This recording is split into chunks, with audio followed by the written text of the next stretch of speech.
How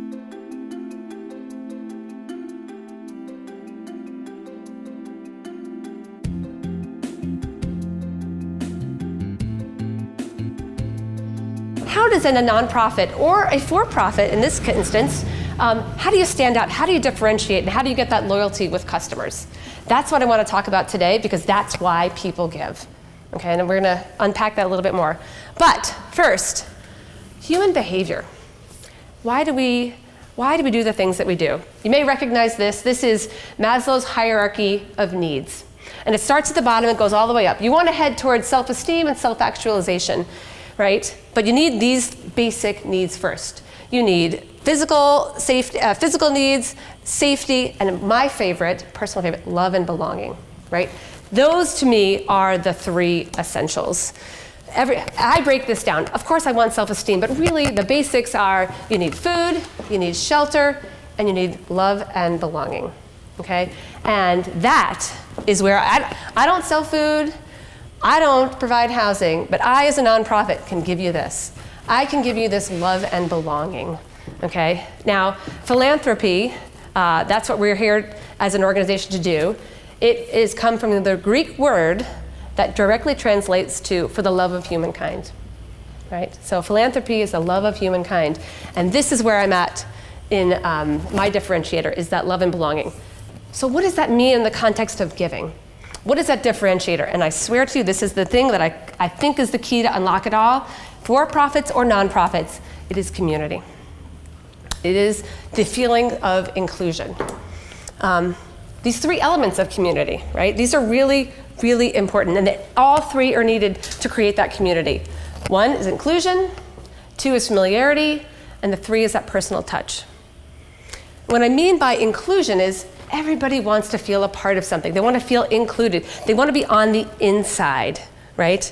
Nobody wants to be on the outside of a group. They want to be on the inside. So that's why sororities and fraternities are so popular after decades and all the troubles they've kind of been through over the years. Alumni associations are really popular because you feel like you're on the inside. You know the mascot, you know the handshake, all of these things that just signal to you you are part of that community. And no matter how you entered that community or when, you still feel a part of it for many, many years. That's that feeling of inclusion.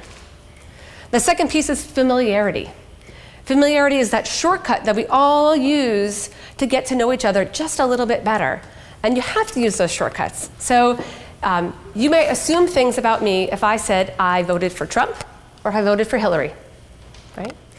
You might assume things about me if I say I'm a Vikings fan or I'm a Philadelphia Eagles football fan, right? I am not an Eagles fan, I swear to you. But, if I were to walk into a bar anywhere in Minneapolis on a Sunday afternoon in the fall and shout, "Skol!" I guarantee there would be lots of people that would turn their heads and wave at me and probably shout, "Skol!" back at me.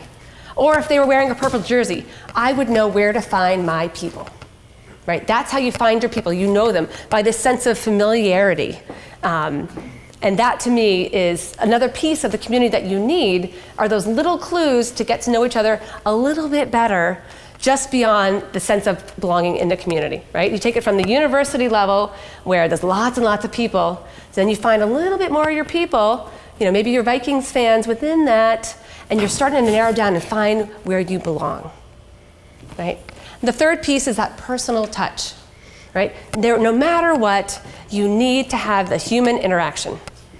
So in this example, if you were at that bar in Minneapolis in your Vikings jersey and you sat there and nobody talked to you, you were there for an hour and nobody responded to you after your "Skol Vikings," you would feel excluded and you would not feel part of that community and you would leave feeling dejected. So you need that personal touch and that human interaction seals the deal, right? But that's really hard to do sometimes for an organization. That's great for a club or a sports team, but many of us are national organizations or even multi-states. So how do you seal that deal with the personal touch? Now we're based here in Minneapolis, right? So I can do this. Oh, sorry, what did we do? Did we go? Oh, no? Okay, sorry. So what does this have to do with why people give? It's everything. Everything. I can pull together and I can create the magic. right, for people by creating community here in Minneapolis. I think I'm missing a slide. Anyway, I can connect donors, I can connect volunteers, and I can connect the families that we serve here in Minneapolis. I can do that. That's really easy, right? That's where the magic happens. But how do I do that virtually? How do I do that digitally? How does any organization do that remotely? Because community still is the most important reason that people give. It is a differentiator to creating those loyal customers and the longevity of that relationship.